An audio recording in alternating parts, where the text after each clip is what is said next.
Are we live? All right, let's roll. What's good, y'all?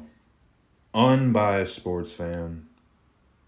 Talking some sports over the weekend, and we got a lot to talk about, man. We got a lot to talk about. We got a lot to get into, but we're going to go for the show notes here. For the first part of the show, we'll talk about the last few first-round picks in the NFL draft, because, why not? Let's just talk about them. We're also going to talk about the current state of the NBA, because you know what I'm saying, it was spicy last week, and now it's red hot this week. You know what I'm saying? It's red hot, so we gotta talk about that a little bit.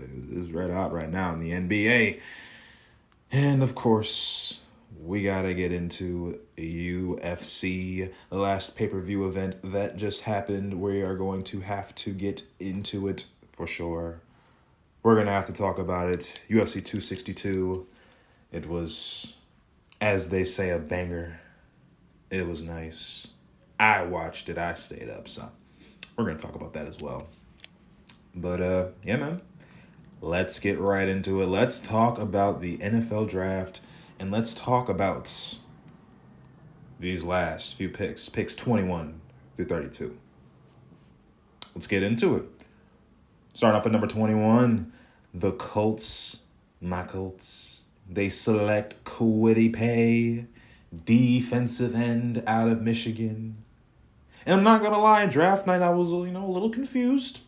I was like, is he going to convert him to left tackle or something? Or are we going to convert him to, offensive line position? I mean, what a defensive end? But then, I heard about him, his measurables, saw some. I'm not going to lie, I looked up some YouTube highlights of the man. I was like, all right, I'm pretty sold. Looks like this guy would be nice in blue and white. Kwity Paye, that's, you know what I'm saying? I mean, we didn't address the left tackle need on draft night, but we did address it in free agency, so I don't mind the Kwity Paye pick. Not going to lie, on the night I was a little confused, but I learned to live with it now. I don't mind the pick at all. I actually kind of like it a little bit. Kwity Paye, defensive end out of Michigan. Come on, Indianapolis. Make some noise, make some moves. Let's move on to number 22 with Caleb Farley. This is the guy that had the broken back and shit, or he had something wrong. Yeah, he had like back problems in college, and I think that caused him to slip down the draft boards a little bit, and I don't know if he has no back problems. The Titans got him a stud. They got themselves a stud. I think he was the cornerback one. Pretty sure he was the cornerback one coming out before all the back issues. I mean, of course, Patrick Surtain and J.C. Horn kind of flew up. But Caleb Farley, he plays, man. He can play. He can play. So, Titans defense is it's awful. It's fucking awful, to say the least.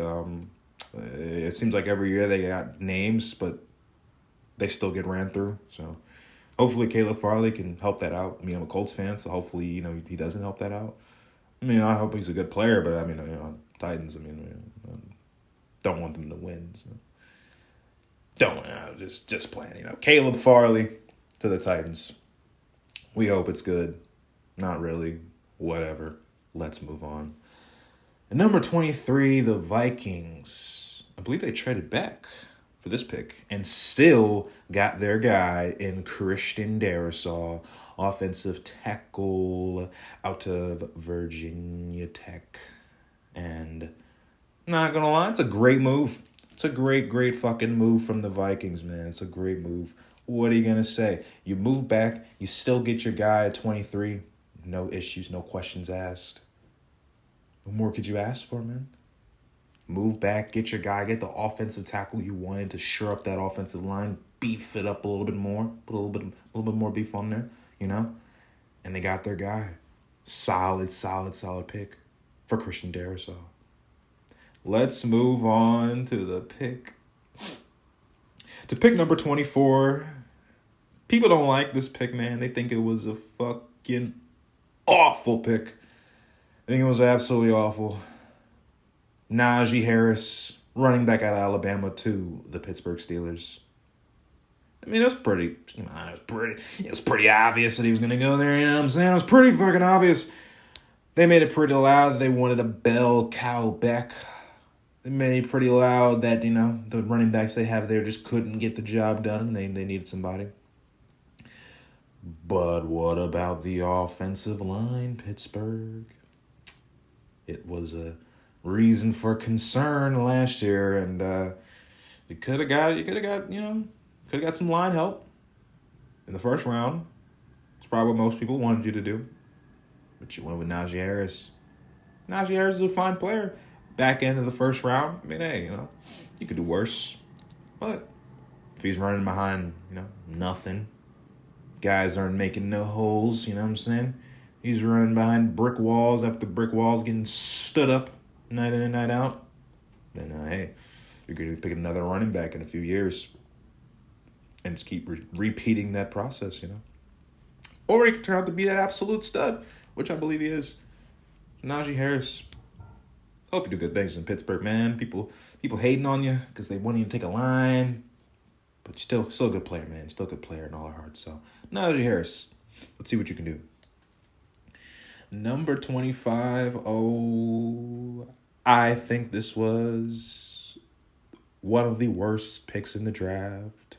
Not because of talent, but because of fit. Or I should say, overall relative need. You might be asking, what the fuck are you talking about? I'll tell you what I'm fucking talking about. Travis Etienne to the Jacksonville Jaguars. I love Travis Etienne. I think he's a solid player. I think he's a great player. However, Jaguars, what the fuck are we doing? What, Big Herb, what are we doing? What the fuck are we doing, Big Herb? I mean, I can't defend it. Your first move as the Jacksonville Jaguars is to draft Trevor Lawrence first overall, which, you know, is a solid pick. But Travis Etienne in the first round? When you have James Robinson, who just went ballistic in his rookie year. Undrafted free agent, by the way. So he's cheap. He's cheap. He's hungry. And he just put up an all-time undrafted free agent rookie season. And this is how you repay the man. I mean, I legit want to give this move an F. Legit want to give it an F. I mean, not only do you bypass the other needs on your team, that god-awful defense, you know what I'm saying? Oh, my God. And you take Travis Etienne when you already have a do-it-all back in James Robinson. Unfucking believable. I'm kind of pissed, man. I'm kind of pissed. I'm not gonna lie. I'm kind of pissed, man. Like, I don't understand how you do that with James Robinson on your roster. I could understand if you had a team like the Jags did in 2017 when they had the defense, they had the offense. All they needed was a stud running back. I can understand it. But now they're in the opposite. You know, they have the stud running back, but their team sucks. Now the whole team just sucks. The coaching staff is all new. Defense is, you know, all new pieces from free agency or just building through the draft, but it's building, you know, it's not there yet. And you take Travis Etienne, man, I don't know if Trevor Lawrence, I don't know if he was swinging that hair left and right. I don't know if he was in the draft room saying, hey, you don't get me if you don't get Travis Etienne. I got to get my guy. I got to get him. I trust him. Well, I mean, whatever, you know, like whatever. Whatever Mr. Goldilocks was saying over there. You know, he's probably swinging that hair left and right. You know what I'm saying? Just telling Big Herb, you know, Big Herb, Urban, I need to get my guy. But this is an awful pick, man. I'm gonna keep it a stack. This is an awful pick. Urban, keep making moves like this, you're gonna be out in 3 years, man. I mean, come on. I'm just being real, man. Like, how I don't understand, unless there's something I don't see with James Robinson not being that good or Travis Etienne really being a Hall of Fame talent, neither of which I don't think is true. So I don't understand what the fuck is going on, man. I don't understand. I love Travis Etienne. Hate the pick. Absolutely hate the pick. One of the worst picks, if not the worst pick in the draft. I might even take the Alex Leatherwood pick at 17 with the Raiders over that shit. Not gonna fucking lie. Awful pick, man. Awful pick, but let me stop bitching and moaning and complaining. Let's go to number 26. Browns sniping Greg Newsome, cornerback from Northwestern. Just sniping the guy, you know what I'm saying? Just sniping him. Getting the goods on Greg Newsome. Browns, man, we don't need to say much more. Team's going to be good next year. I mean, let's move on. Greg Newsome's a great player. You shore up that secondary. Now you got Denzel Ward. Jesus. Browns should be good, man. They should be good. Number 27, we got Rashad Bateman. A lot of people like this guy. Compare him to Allen Robinson. But Rashad Bateman going to the Ravens at number 27. I can understand the pick. You know what I'm saying? You want to get Lamar some weapons. People have been crying and complaining that Lamar doesn't have a lot of weapons. And I might say, hey, maybe you got a point, you know. I couldn't really name you 2 wide receivers on that team. I mean, I can because, I watch the Ravens or whatever. Shit, can I? Marquise Brown, Devin Duvernay, right? Yeah. I think I can. Fuck it. It's hard, you know what I'm saying? I had to think a little bit. I had to stretch the brain a little bit there just to figure out who the hell the Ravens receiving core was. So I understand. I understand wanting to get Lamar some help and really, saying, hey, get you some more receivers. Maybe our offense can be a little less predictable. Let's see what you got. Let's see if you can sling that rock. So I don't mind the pick at all. Rashad Bateman. I don't mind the pick at all. And then 28 through 32, I see these picks more as just extras. You know what I'm saying? They could be great players, but the team's already so good that I don't know how much impact these guys can make. Let's just kind of run through them really quickly. Peyton Turner at number 28 to the Saints. I mean, the team's already pretty good. They're more concerned about Drew Brees' replacement, I would assume. The defense is still pretty solid, so I guess adding Peyton Turner just makes it even more solid. Number 29, Eric Stokes from the Packers. Packers got a little Aaron Rodgers drama. Going on. They don't know where the fuck he's going. They don't know what he's doing. And they take a cornerback. I mean, hey, the defense, everybody's crying about, their defense wasn't up to par last year, wasn't sufficient enough, wasn't good enough. So they got Eric Stokes. And, this should still be a good team, depending on where Aaron Rodgers goes. If he stays, they should be all right, okay. If he goes, I don't know. And at number 30, the Bills took Gregory Rousseau.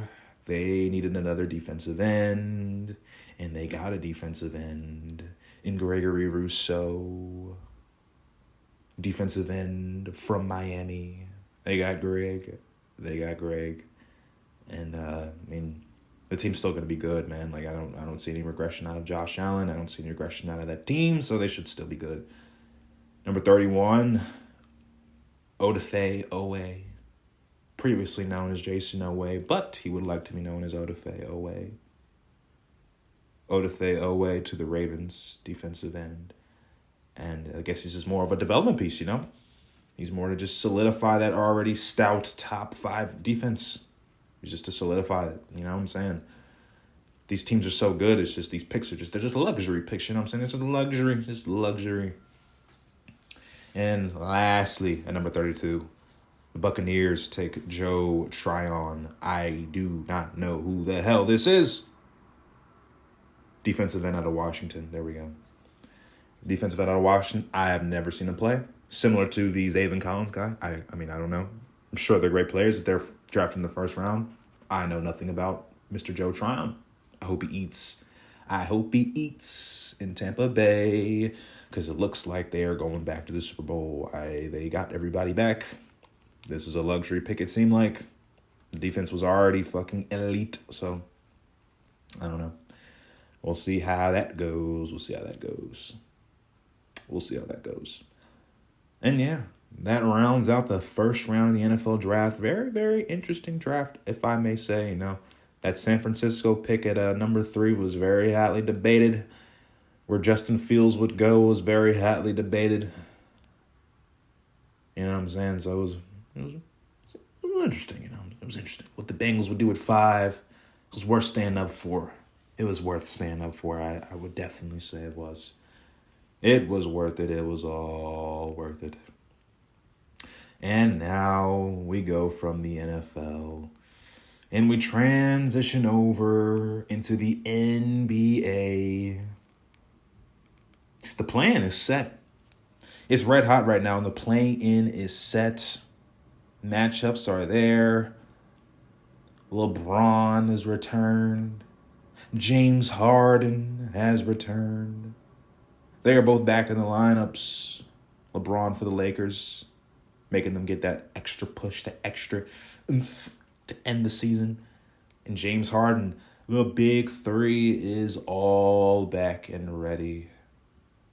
The big three is all back and ready for the Nets. Teams are gearing up. Teams are getting ready, hunting, fighting for that spot. Let's see how it goes. Let's see how it fucking goes with LeBron and Harden.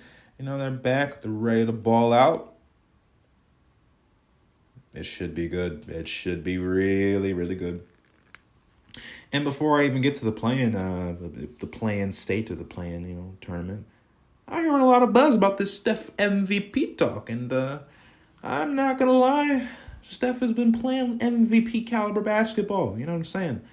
Now I'm a Jokic guy, and I think he's gonna win the MVP. But hey, if this Steph guy, Steph Curry, if he ends up getting, a lot more votes, or even ends up winning the award, which is unlikely, but if he even ends up winning the award, I wouldn't even be upset. This guy's balling his ass off, I wouldn't even be upset.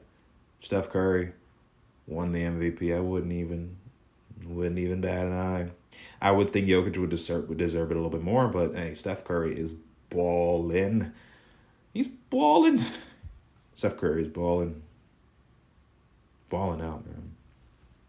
Steph for MVP? Question mark. That's up for you to decide. But he's playing like it, though. He sure is fucking playing like it. He's playing like it. And now we get into the matchups for the play-in. Ooh. Let's start with the East first, because I want to save the West. Let's get into the East first. And Hornets, Pacers, we get to see playing LaMelo. We get to see what the fuck he's doing in this plan. We get to see what he's working with. And Pacers, I believe LeVert's healthy. I'm not going to lie. I haven't watched the Pacers game in a while. I just haven't. I believe Sabonis and Karis LeVert are kind of the leaders of that team, I believe. Is Malcolm Brogdon still playing? I don't fucking know. I really don't fucking know. Hornets versus Pacers. I'll check into that one. I haven't seen the Pacers game in a while, so I don't even know who the fuck they're rolling out in the lineup. I want to see playoff, or I guess I should say play-in LaMelo. I want to see play-in LaMelo. Play-in LaMelo and then playoff LaMelo, so I'm taking the Hornets. I'm taking the Hornets to win that one. And the Wizards versus the Celtics. Mr. Triple-Double. Mr. Bradley Beal scoring it up. Mr. Russell Westbrook triple-doubling it up. Versus the Celtics, who have looked a little weak as of recently. Fuck a little weak. They look pathetic. I'm gonna call out as they look fucking pathetic. Absolutely fucking pathetic. I'm taking the Wizards. I don't give a fuck. Wizards 10 seed. Celtics, what are they, the 7 seed? I'm taking the Wizards. They got that. I believe they're gonna beat them. I believe they're gonna beat them. I believe in the Celtics long term, but this season it just looks iffy. It looks iffy, man. So I'll take the Wizards for this game. I'll take the Wizards. And in the West, we got 2 matchups in the West. Spurs versus Grizzlies for the first one. And playing Ja Morant. I think the Grizzlies were let's see. Yeah, I believe they were in the play-in last year. I think they lost to Dame Time. Dame Time was cooking last year, so I think they're the second time in the play-in, and they want to get a spot. They want to get a spot going. They want to get something cooking. So let's see here. Spurs versus Grizzlies. Yeah, I don't know. I don't know how this one's gonna go. Spurs, you never really can count out, especially if Pop's there. But Grizzlies got Jaren Jackson back, I believe. I'm seeing him in the stat column every now and again. So I'm like, oh, okay, that guy's back. And Valanciunas, I think, has been playing pretty well from what I kind of can see when I hear. I think he's been playing pretty well. So give me I don't know. I don't know how to call this one. I want to wait and see. I don't really. I mean, I believe the Grizzlies will win, but the Spurs are. I don't really want to count them out. I don't know. I don't know how they've been playing recently. I guess they've been playing okay. I don't know, but we'll see.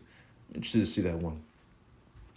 And we got the matchup of the week: the Warriors versus the Lakers. Oh, it should be a good one.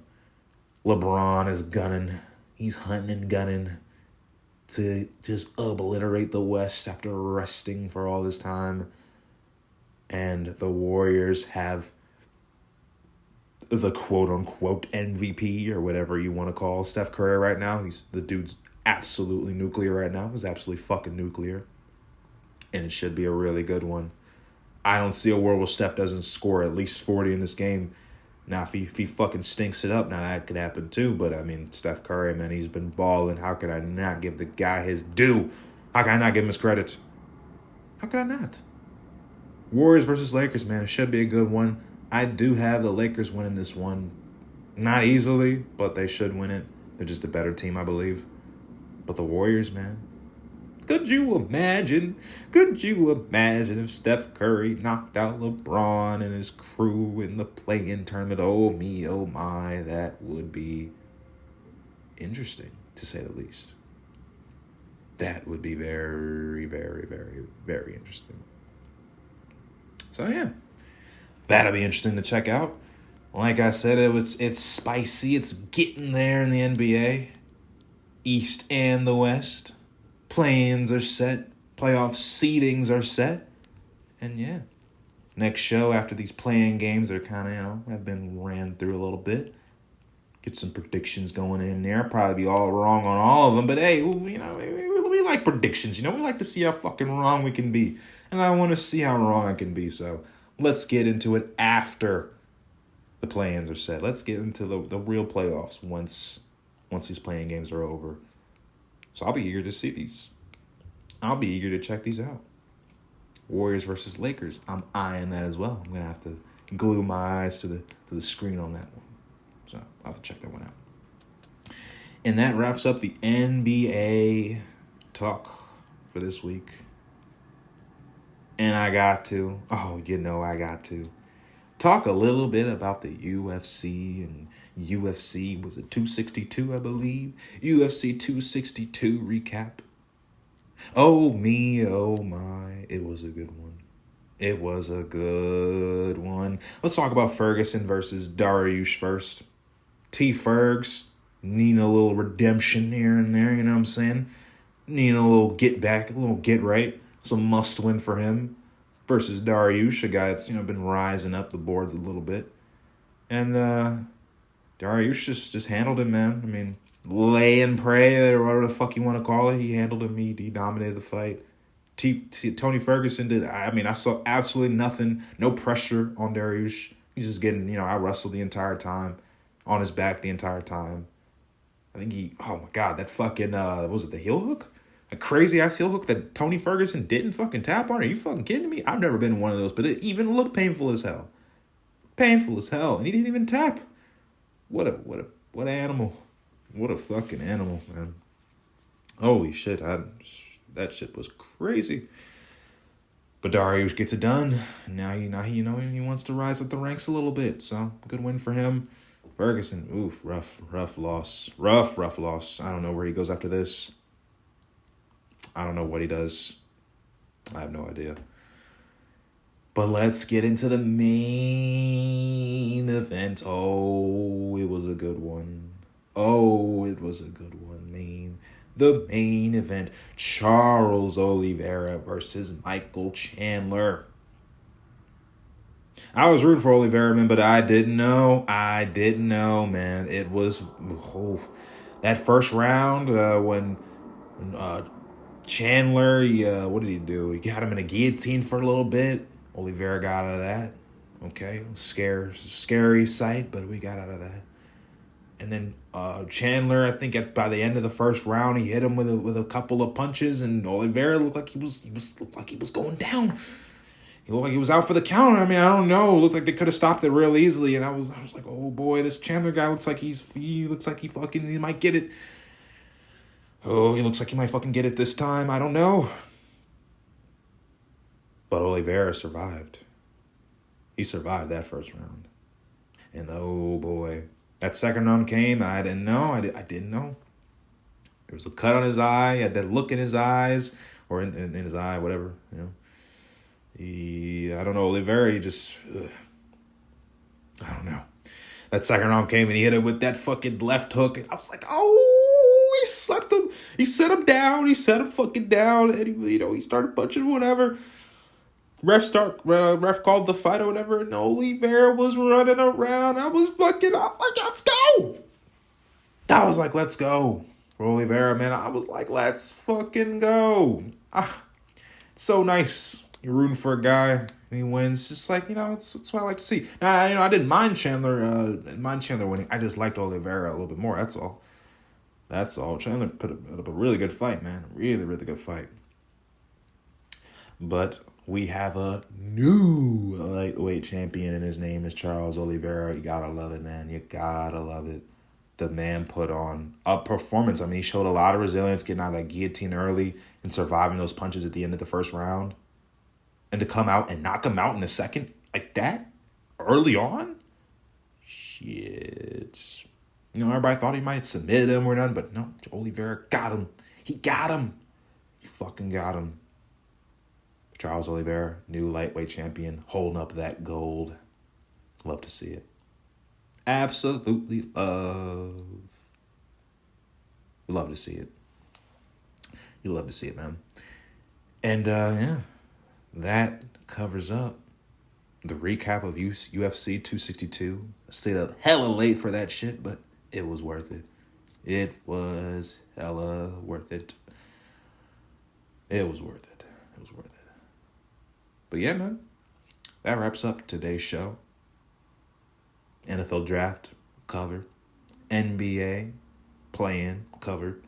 UFC 262 covered. And next show, we'll talk about, this upcoming fight night, or if it's this week, next week, I don't fucking know. We're going to figure it out. Whatever time it is, we're going to talk about it. We're going to talk about these NBA games after, they're all settled and done. Yeah, maybe we got some more topics about the NFL, but let's see what we're working with here. Let's see what we're cooking with here. But yeah, this has been the Unbiased Sports Fan, and I'm signing out.